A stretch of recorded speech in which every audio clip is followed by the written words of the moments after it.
তোর এই নাটকগুলি দেখার জন্য। ছি, তুই এত খারাপ, তুই এত নোংরা।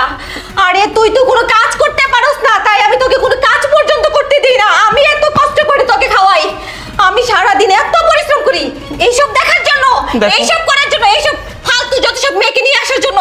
দেখো, তুমি আমার কথা শুনো। মেয়েটা মেয়েটা আমার কিছু হয় না। মেয়েটা হলো আমাদের বাসায় কাজের মেয়ে। আমি কাজের মেয়ে রাখবো বলে মেয়েটাকে নিয়ে আসছি। ও। তুমি আমাকে ভুল বুঝো না। দেখো, আচ্ছা, ও আমার বাসায় কাজ করবে তাই? তাহলে আমি যখন তোমাকে জিজ্ঞেস করছিলাম তোমার পিছনে একটা মেয়ে দেখা যাচ্ছে, তখন তুমি কেন বলনি আমাকে যে তুমি আমার বাসায় কাজ করার জন্য মেয়ে নিয়ে আসছো? কেন লুকাইছো আমার কাছে? দেখো, আমি কেন লুকাইছি? আমি লুকাইছি যাতে করে তুমি আমাকে সন্দেহ না করতে পারো। আর আমি অবশ্যই তুমি আসার আগে আগে আমি ওকে বের করে দিব। কিন্তু তুমি যে এত দ্রুত বাসায় চলে আসবা আমি বুঝতে পারিনি। তুমি আমাকে মাফ করে বুঝতে দাও, পারবি please। কি করে? যখন তোকে বলছিলাম যে তুই খুঁজে দে, আর আমি যদি মেয়েটাকে পাই তাহলে তোর খবর